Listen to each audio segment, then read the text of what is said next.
Hello everybody, today we are reading Mr. Lazy, which is book 17 of the complete Mr. Man collection by Roger Hargreaves.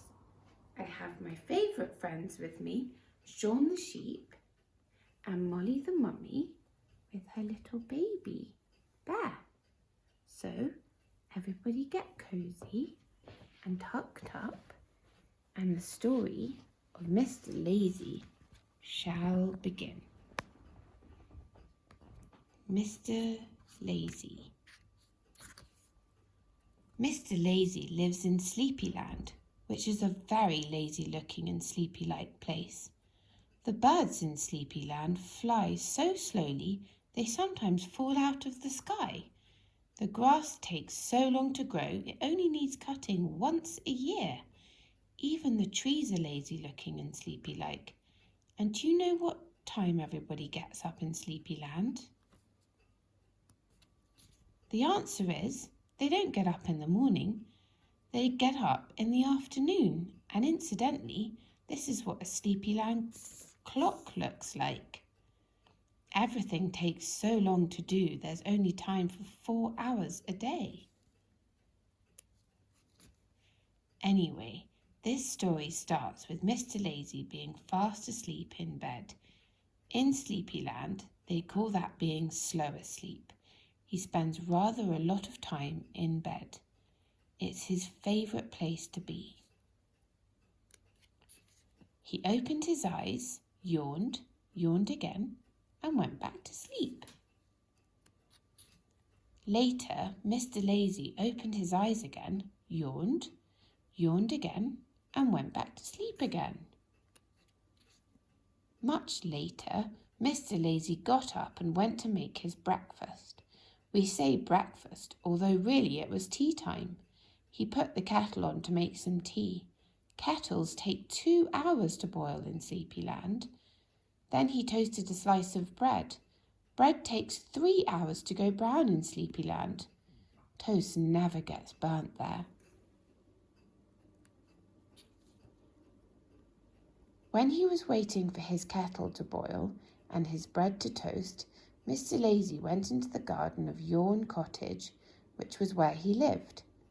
He sat down on a chair, and you can probably guess what happened next.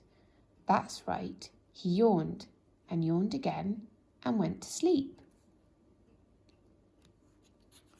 Suddenly, he woke up with a jump, which is something that doesn't happen very often to Mr. Lazy. And the reason he woke up with a jump was because of the noise. "Wake up," said the noise. "Wake up, wake up, wake up, wake up." There were 2 men standing in front of him. "I'm Mr. Busy," said one of the men. "And I'm Mr. Bustle," said the other. "Come along now," said Mr. Bustle busily. "We can't have you sleeping all day," added Mr. Busy, bustling Mr. Lazy to his feet. "But who are you?" asked Mr. Lazy. "We're Bustle and Busy," they replied. "Oh," said Mr. Lazy. "Come along now," said Mr. Busy. "We haven't got all day." "But," said Mr. Lazy. "No time for buts," said Mr. Busy. "Or ifs," added Mr. Bustle.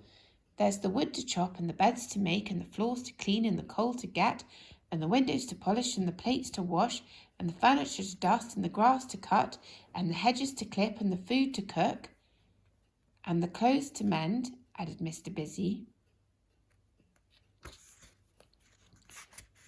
"Oh dear," groaned Mr. Lazy in a daze. "The wood to clean and the beds to get and the floors to cut and the coal to cook and the windows to make and the plates to mend and the furniture to chop and the grass to wash and the hedges to dust and the clothes to clip." He got it all completely wrong. He was in such a daze.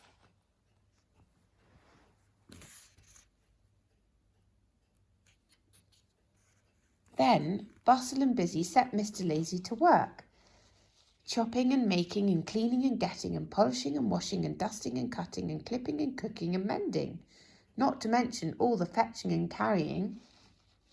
Poor Mr. Lazy.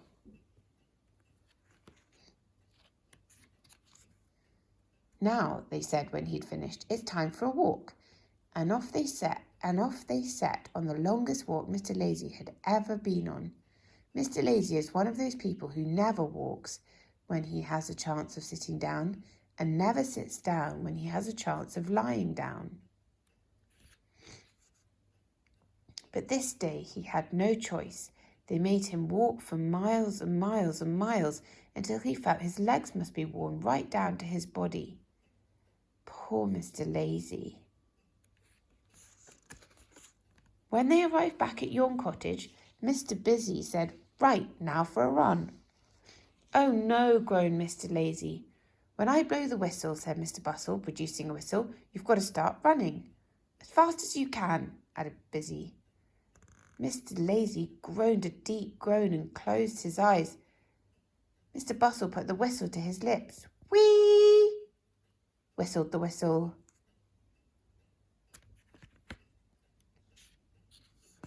"Whee!" went the whistle. Mr. Lazy, poor Mr. Lazy, started to run, but his legs weren't getting him anywhere.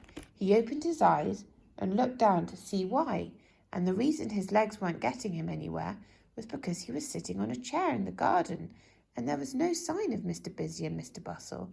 It had all been a terrible dream, and the whistle was the whistling kettle boiling in the kitchen.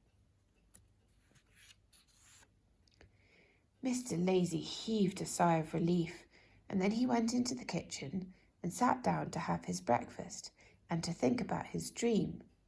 But you know what happened next, don't you? "Wake up, Mr. Lazy! Wake up, wake up, wake up!" Poor Mr. Lazy. I agree. Poor Mr. Lazy is very tired. So that's the end of Mr. Lazy. The next story is Mr. Funny. So I'll see you then.